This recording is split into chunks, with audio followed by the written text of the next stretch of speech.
అంటే నేను ముందు చెప్పినటువంటి మావిగన్ అనేటువంటి మావిగన్ కాదు, ఇక్కడ ఉన్నటువంటి ఈ శాస్త్రజ్ఞుడు చెప్పాడు, ఇటలీకి చెందిన శాస్త్రజ్ఞుడు ఏదైతే చెప్పాడో మాకియావెల్లి ఇతని పేరు 1513లోనే చెప్పాడు.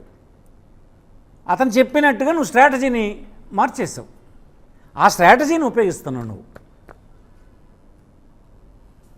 ఈ స్ట్రాటజీలో రోజు అతను వాళ్ళ కుటుంబం ఇలాంటిది, రాయలసీమ ఇలాంటిది, ఇదంతా రక్తం, గొడ్డలి, కత్తి, బాకులు, హత్యలు అంటున్నాం.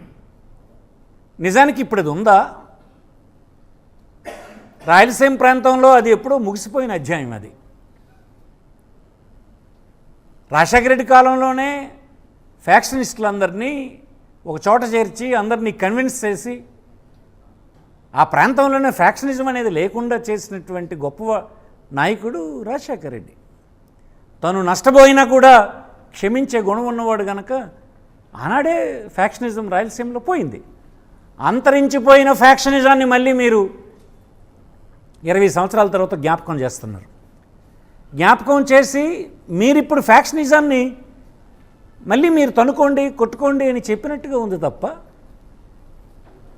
రూపుమాసిపోయినటువంటి ఫ్యాక్షనిజాన్ని మళ్ళీ మీరు జ్ఞాపకం చేసి వాళ్ళందరి మనసుల్ని గాయపరిచి మళ్ళీ అలాంటిది జరగాలి ఇక్కడని కోరుకున్నట్టుగా కనిపిస్తుందే తప్ప, ఫ్యాక్షనిజం అనేది ఎప్పుడో మాసిపోయిన అధ్యాయం. ఇది రాయలసీమలో ప్రజలందరికీ తెలుసు, రాజకీయ పార్టీలు పనిచేసినటువంటి మాకు తెలుసు, మీకు తెలుసు. మీరు కూడా రాయలసీమ నుంచి వచ్చారు. ఇవాళ రాయలసీమలో ఈ ఫ్యాక్షనిజం ఉందా చెప్పండి? అంచేత మీరు స్పష్టంగా మాకియావెల్లి చెప్పినట్టుగా డైవర్షన్ చేసి ప్రజలతో అలా దృష్టి మరల్చడానికి. ఎందుకు? నువ్వు ఇస్తున్నటువంటి గిట్టుబాటు ధర రైతులకు ఇచ్చేది లేదు, విద్యార్థులకి చదువు సంధ్యలు లేదు, ఫీజులు కట్టే దిక్కు లేదు, అందరి అనారోగ్యం పాలైనటువంటి హాస్పిటల్కి వెళ్ళి ఇల్లు కొల్లగొట్టేసే కార్యక్రమం జరిగిపోతుంటే ప్రభుత్వం నుంచి ఆదుకునే పరిస్థితి లేదు. రాష్ట్రంలోని ఉద్యోగులు గడిచిన 2 సంవత్సరాలుగా మీ చుట్టూ తిరుగుతూ ఉంటే వాళ్ళకి పిఆర్సీ కనీసం కమిటీని అపాయింట్ చేసి దిక్కులేదు, వారికి ఇవ్వాల్సినటువంటి కనీసం డిఏ బకాయిలు చెల్లించేటువంటి పరిస్థితి లేదు. ఉద్యోగ సంఘాల నుంచి ఎవరు మాట్లాడితే వాడిని తొలగించేటువంటి పని చేస్తుంది. ప్రజాస్వామ్యంలో ఇది కరెక్టేనా? ఈ ఎన్ని వర్గాలు నేను తీస్తాను చెప్పండి? ఎన్ని వర్గాలు ఈ రాష్ట్రంలో ఈనాడు మీ వైఫల్యాన్ని స్పష్టంగా చూపిస్తున్నాయో? సామాన్యులు ఏ వస్తువైనా కొనుక్కునే పరిస్థితి ఉందో ఇప్పుడు మార్కెట్లో? గ్యాస్ బండ 3000, 4000. గ్యాస్ సరఫరా చేసింది కేంద్ర ప్రభుత్వం కావచ్చు, రాష్ట్రంలో అది ధరలకు అంపించేటువంటి బాధ్యత మీ ప్రభుత్వానికి లేదా? కూరగాయల ధరలు చూసారా? పప్పుల ధరలు చూసారా? రైతు అమ్మితే చౌక, మార్కెట్లో కొంటే ఎక్కువ. ఎవరికి వెళ్తుంది మనీ? కనీసం ఆ రైతుకి ఇచ్చేటువంటి కేంద్ర ప్రభుత్వం ఇచ్చిన ఎరువు కనీసం బ్లాక్ మార్కెట్కి వెళ్లకుండా ఆపగలిసి వారు పండించినటువంటి గింజలు మీరు ప్రకటించినటువంటి ధరకు కొనే పరిస్థితి ఎక్కడైనా ఉందా? ఏ సెక్షన్ తీసుకోండి సమాజంలో ఫ్లాప్ అయిపోయింది మీ పని. మీరు చెప్పింది ఒకటి, మీరు అధికారంలోకి వచ్చిన తర్వాత జరిగింది స్పష్టంగా ఒకటి. ఇలాంటి పరిస్థితుల నుంచి ప్రజల్ని మలచడానికి కత్తి, గొడ్డలి, రాజశేఖర రెడ్డి కుటుంబం, అక్కడ రాయలసీమ పరిస్థితులు చెప్తే ఎప్పుడైపోయినాయి? అవన్నీ ఎప్పుడో ముగిసిపోయినాయి. ఆ పరిస్థితులన్నీ 2 జనరేషన్ ముందు మాట. ఈనాడు ఎక్కడున్నాయండి? మీరు ఎన్నికల ముందు చిన్న గమ్మత్తు చేశారు. రాజశేఖర రెడ్డి కొడుకు జగన్మోహన్ రెడ్డి భూములు తీసుకుంటాడని చెప్పావు. ఎందుకు అరంచేత నమ్మించగలిసావు? ఆనాడు మేము చేపట్టినటువంటి సర్వే స్టోన్ మీద మన జగన్మోహన్ రెడ్డి గారి ఫోటో పెట్టామని అది చూపించి, రైతులకు ఇచ్చిన పాస్బుక్ మీద జగన్మోహన్ రెడ్డి గారి ముఖ్యమంత్రి ఫోటో ఉందని ఈ 2 చూపించి ఆయన భూమి తీసుకుంటాడని ఎన్నికల ముందు ప్రజల్ని ఆలోచించడానికి వీలు లేకుండా నీకు అనుకూలంగా ఉన్నటువంటి మీడియా ఛానల్స్తో భయభ్రాంతులను చేసి నమ్మించి అధికారం చేజిక్కించుకున్నారు. అది నిజమా?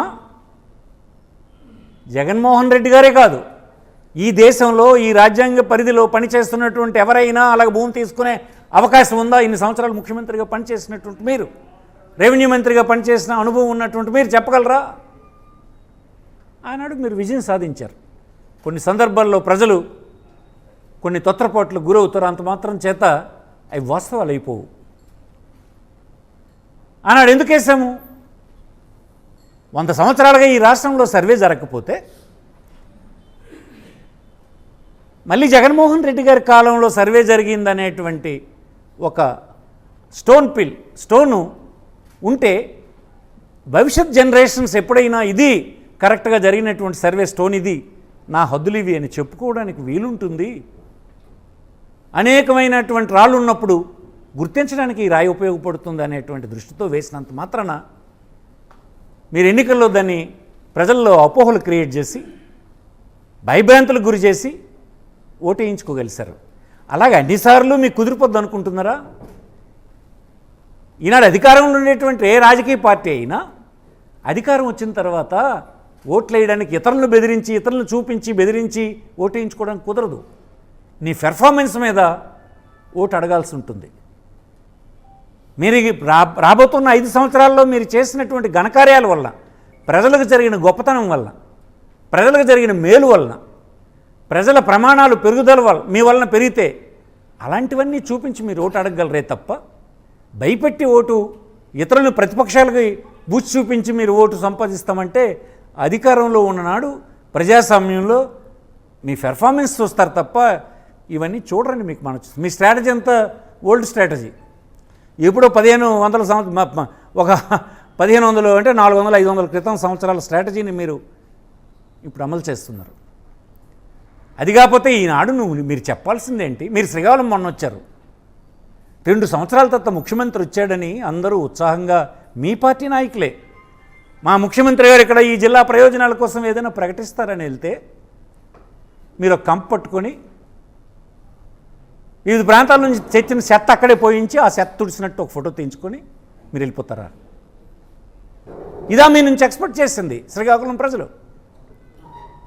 స్వాతంత్రం వచ్చి నుంచి దేశంలోనే అత్యంత వెనుకబడిన జిల్లాగా మిగిలిపోయినటువంటి శ్రీకాకుళం, మీరు గడిచిన 20 సంవత్సరాల్లో ఏనాడు కూడా మీ చేత్తో ఒక ప్రోగ్రాంకి అవసరమైనటువంటి నిధులు బడ్జెట్లో ఏనాడు పెట్టినటువంటి మీరు మళ్ళీ ఇప్పుడు కూడా వచ్చి మళ్ళీ చెత్త నుంచి సంపత్తి తీస్తాను, చెత్త మీద కంపేసి ఊడ్చేసి ఎగిరిపోయినారు. మీకు తెలుసా, మీ నాయకులు కూడా నివ్వెరపోయినారు. ఇదా 2 సంవత్సరాల తర్వాత చంద్రబాబు గారు చేయాల్సినటువంటి పని? ఒక పునాది, లేకపోతే ఒక ప్రారంభోత్సవం, లేకపోతే ఒక హామీ ఈ జిల్లా బడుగు వర్గాలకు ఇచ్చినటువంటి సందర్భం లేక మీరు ఈనాడు మైకి పట్టుకొని హత్యలు, కత్తులు, కటార్లు, గొడ్లు అని చెప్పి ప్రజలకి భయభ్రాంతులు చేసి దృష్టిమరలు చేయటువంటి కార్యక్రమంలో మీరున్నారు. ఇది కాదని చెప్పానండి. ఏ కుటుంబం కా కుటుంబం అనుభవించిన తర్వాత నేను మాట్లాడుతున్నాను. మీ ట్రాప్లో పడం. నేనే కాదు, ఈ రాష్ట్రంలో ప్రజలు ఎవరూ మీ ట్రాప్లో పడరు. ఇలాంటి మాటలకి బదులు చెప్తూ దానికి రిప్లై ఇస్తూ మీరు హత్య చేసినారంటే మీరు ఇంతమందికి హత్య చేశారనే మాటలు మేము మాట్లాడం. నువ్వు అధికారంలో ఉన్న 164 సీట్లు తీసుకున్నటువంటి నువ్వు ఏం చేసావు చెప్పు? 2 బడ్జెట్లలో 3,30,000 కోట్లు 3 బడ్జెట్లలో సమకూరిందని చెప్పావు నువ్వు. 3,00,000 కోట్లు, 3,20,000 కోట్లు, 3,33,000 కోట్లు 3 బడ్జెట్లు ప్రవేశపెట్టారు మీరు వచ్చిన తర్వాత. ఇప్పుడే మీ 2 సంవత్సరాల్లో 3,60,000 కోట్లు అప్పు చేశారు. ఇంత మీకు సమకూరినటువంటి సంపద నుంచి ఈ జిల్లాకి, కాకపోతే ఇలాగే వెనుకబడినటువంటి రాయలసీమ ప్రాంతానికి, విశాఖపట్నం, ప్రకాశం లేదు విజయనగరం జిల్లాలకి, వెనుకబడిన ప్రాంతాల ప్రజలకు మీరు అందులో ఇచ్చినటువంటి నిధులేంటి, చేసినటువంటి సదుపాయాలేంటి, ఏం మీరు చేయగలిసారు? ఇక ఉన్న 3 సంవత్సరాలు మీ పరిపాలన గురించి ప్రజలకు పూర్తిగా తేటతెల్లం అయిపోయింది. ఈ 3,60,000 కోట్లకు బదులుగా మరొక 4 లక్షల 5 లక్షల కోట్ల అప్పులు చేసి రాష్ట్రాన్ని దివాళా తీయించి ప్రజల చేత తిరస్కరించబడి మీరు వెళ్ళిపోతారు.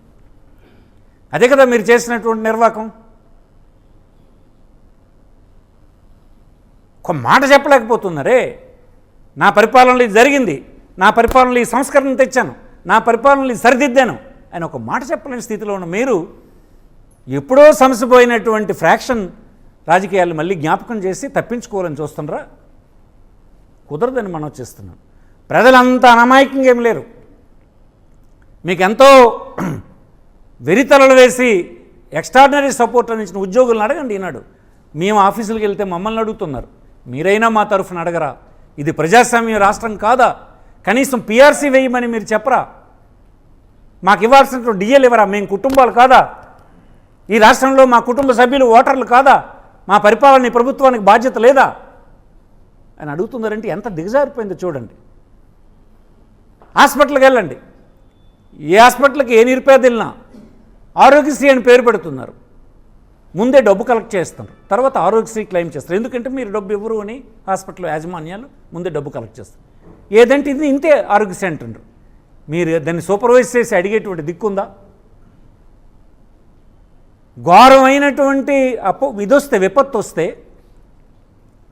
మనకి రాష్ట్రంలో ప్రపంచంలోనే కరోనా వస్తే రాష్ట్రంలో ఏ విధంగా జగన్మోహన్ రెడ్డి చేసాడో మీరు చూసారా?